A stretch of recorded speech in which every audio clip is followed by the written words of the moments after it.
Yeah. Because the Law Society was sort of like the unofficial opposition together with the few voices of the religious leaders. Because it's not the entire religious leaders that rose up. It's a few brave voices.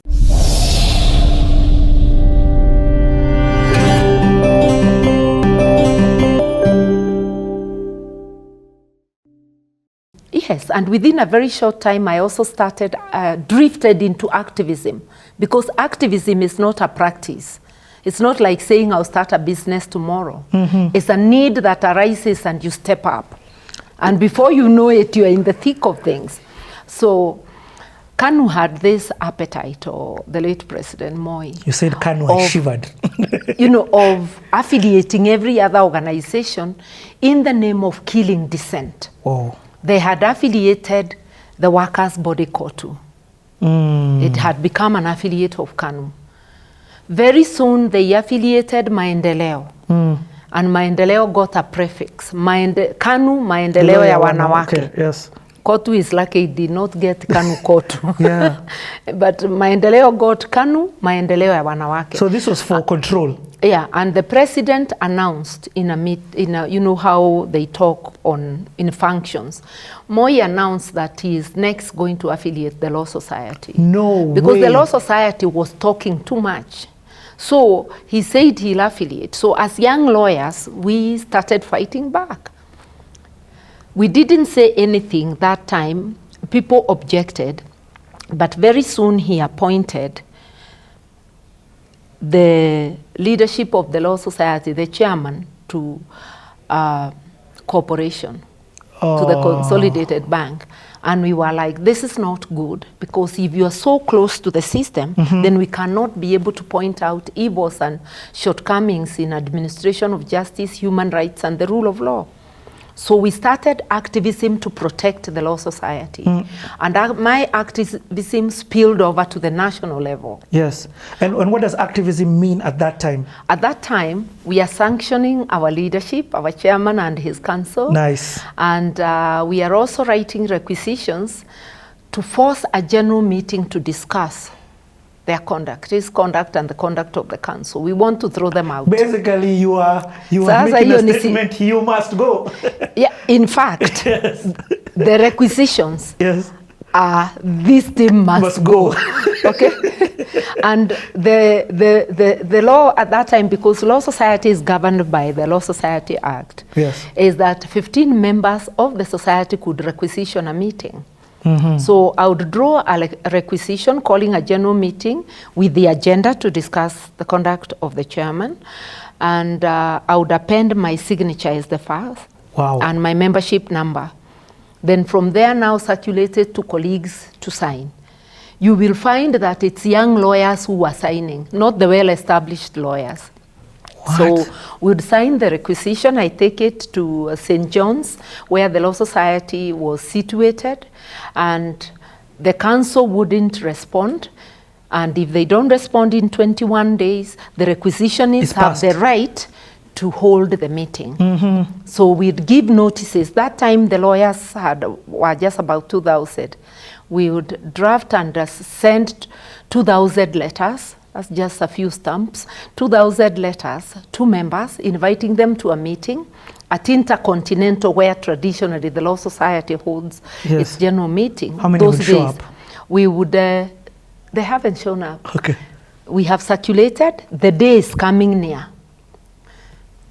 What the government did on the first requisition day, the meeting day, they brought askaris to condone Intercontinental. What? As the chief requisitionist, I go through the police and then I enter Intercon and I find the manager waiting for me. I had booked with my check of 3,500. That was a lot of money. I had booked the venue with.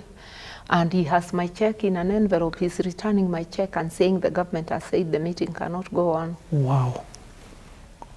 So I take the check, I'm very disappointed. I didn't know then that it was a parastatal hub owned by the government. That's why they were able to control. So we go back, we do another requisition. We never got to hold a single meeting. But that activism You know, we are putting pressure on them. We used now, where we feel we need to sanction the government, we would sanction the government, circulate the statement to be signed by as many lawyers as possible, mainly the young. Even the death of Muge, we sanctioned the government through a letter signed by, a condolence letter signed by as many lawyers. I remember that time 27 lawyers. We delivered it to the All Saints Cathedral. So we are doing things because the council has failed us, we are doing it ourselves.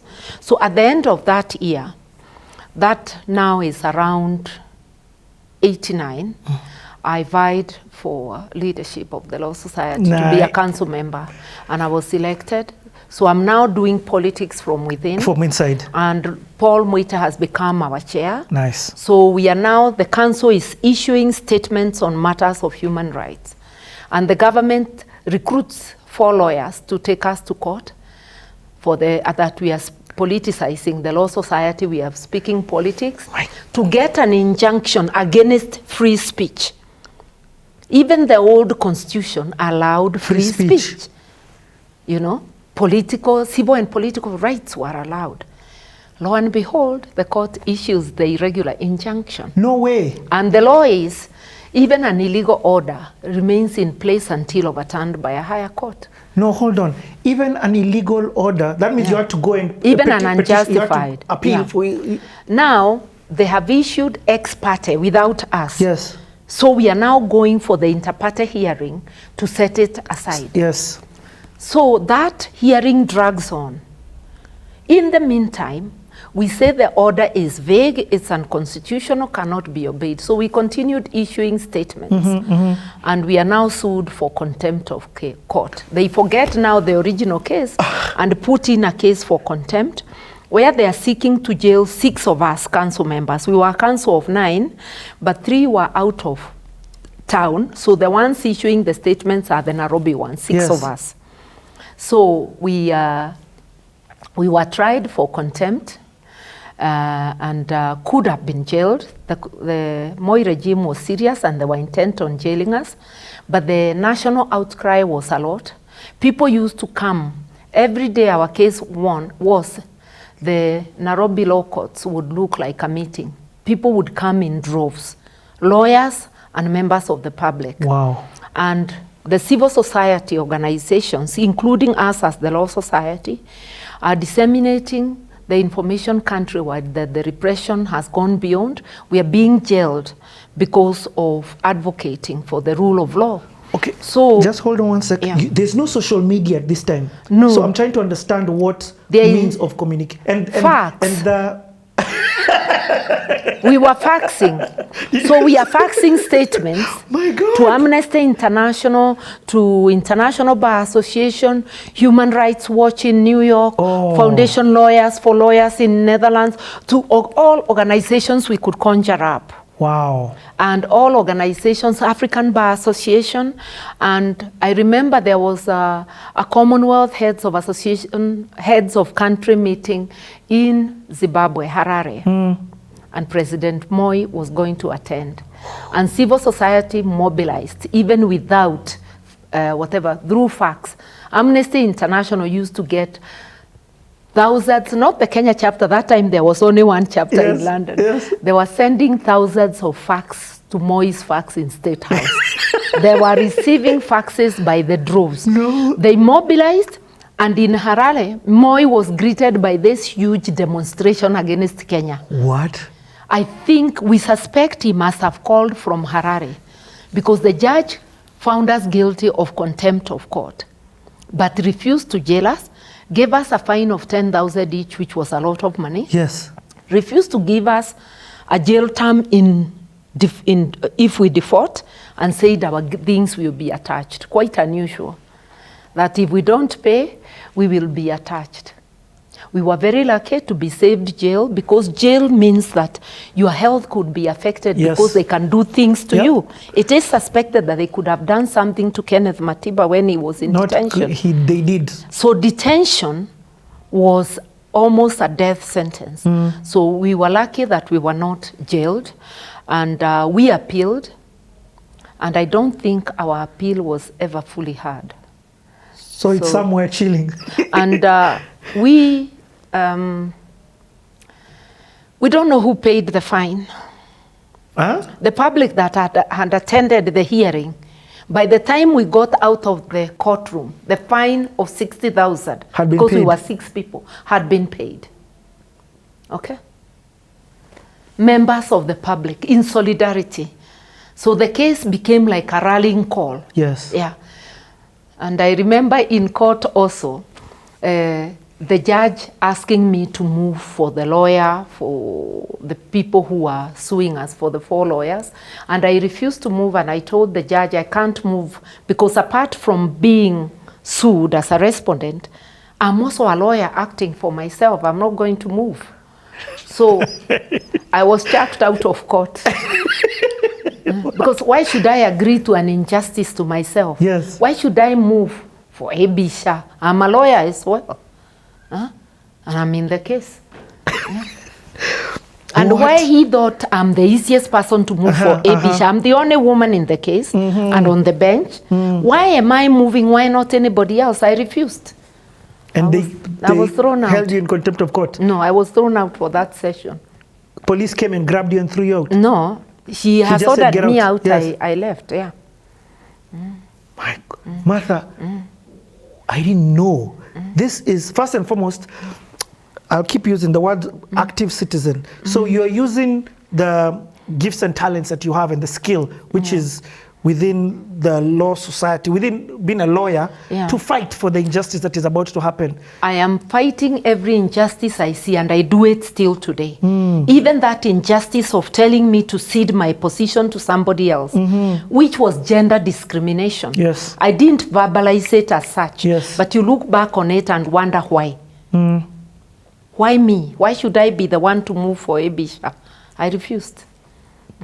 At this time, are there many lawyers within the Law Society of Kenya? Yeah, people were coming to listen. Oh, there was a lot of solidarity. Since their counsel taken to court, there were a lot of lawyers in solidarity. But you see, they are at the back.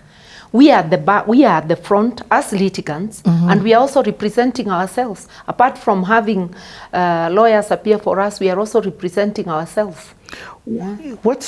There's a theme that I'm seeing, especially with what's happening right now. What happens to the older generation that makes them laggards in terms of fighting for injustice? I remember one lawyer who later became a judge and is now late, telling me, I met him on my way to the court, and I'm asking him, "Senior, please sign this petition for me." He said he can't. He's told me, "You know, you've got nothing to lose. I've got a lot to lose." When I prodded him further, he meant he has property that can be confiscated by the government. So he was meaning earthly things and his ranking. Yes. Me, I've just started a practice, so there's nothing to lose there. He has a lot to lose.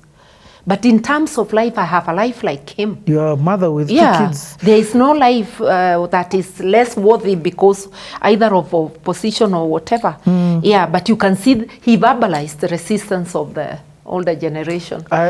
You've really nailed it. It is the boldness of the youth, the energy, the daring. You can't compare it to anything. And that is why even in traditional society as today, who goes to war?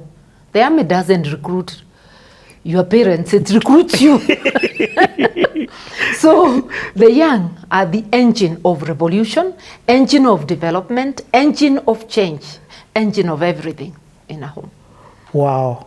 In a home, and including the home called Kenya. They are the builders of the nation. We can call ourselves fathers and mothers of the nation, but the real builders are the youth.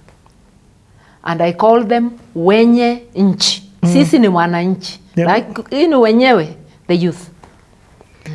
Your fight was such a necessary fight. Imagine if the Law Society of Kenya lost its voice through affiliation to the only ruling party.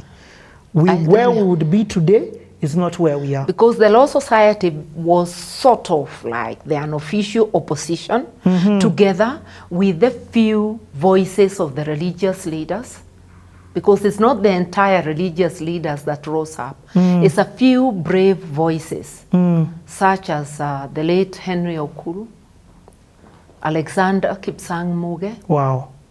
Bishop David Gitari, the Reverend Timothy Joya, Yeah. and a few others. Wow. Okay, we're taking a 2-minute break. Let that simmer in. Share this video. Such valuable, such a valuable conversation. Thank you so much, Martha. We're coming back in 2 minutes.